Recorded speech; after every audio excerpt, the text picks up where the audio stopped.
concrete construction, nobody teaches it, right? It's not a trade that they teach at OTC or any other trade school. We have to train our own employees, right? Where they come in, as long as they're a hard worker or they've had background in the trade, maybe. But if we're trying to make more tradesmen out of just people, we have nobody to train those people but ourselves and our fellow concrete construction competitors, if you will.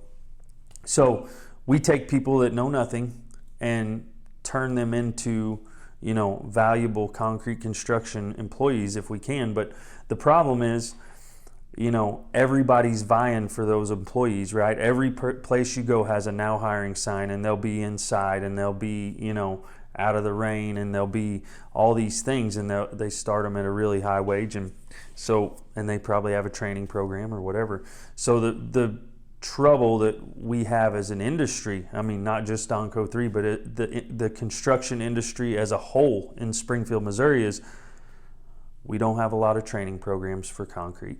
None that I know of, okay? And we're all pulling for the same employees, and everybody's pulling for employees, right? Every place you go is hiring. So it's a really, really tough situation to be in. Some of the best hands I have are mid 40s to mid 50s.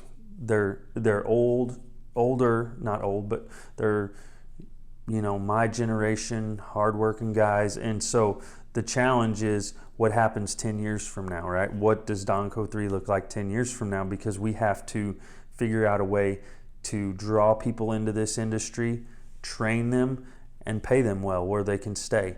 And so we've come up with a scale program, if you will.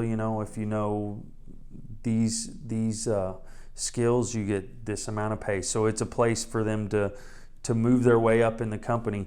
But I think the construction industry as a whole, is just the wages are gonna have to come up, which means it's gonna cost the end users more. But where we can draw people into this trade, because it's, my generation is like the last generation. We have some young guys, and we pour into them, and we try to pay them well, and we teach them well, but there's not a lot of people that are coming into this trade. Our wage scale also gives them a goal, so it gives them something to work for, to know at the end result it's going to look like this. This is what their target is. So, as a whole, it's tough in our location and in our geographic location, and probably everywhere. But you get to some of the bigger cities, and they have a little more of an advantage, probably a little larger workforce, and a little, there's more of them, so they're a little more training. More companies training employees, if you will. Here we kind of, we're trading employees around a lot with a lot of other concrete construction companies. That probably happens, often. I know I've got guys that have been to 2 or 3 different companies, and I like to see them find a home here. But we have to figure out a way as a industry to attract people, train them, and pay them well, and that's a challenge.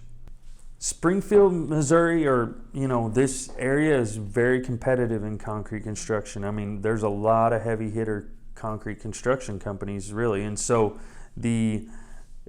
during the bidding process, things get really razor thin sometimes. If 2 or 3 larger concrete construction companies want a job, they're going to sharpen their pencil and really get after it. So then that the margins get smaller, the ability to pay people more gets smaller. So we're experiencing a tremendously busy time and a tremendously lean workforce. So it's a good time for things to move up, and I think that's probably a good thing that things move up.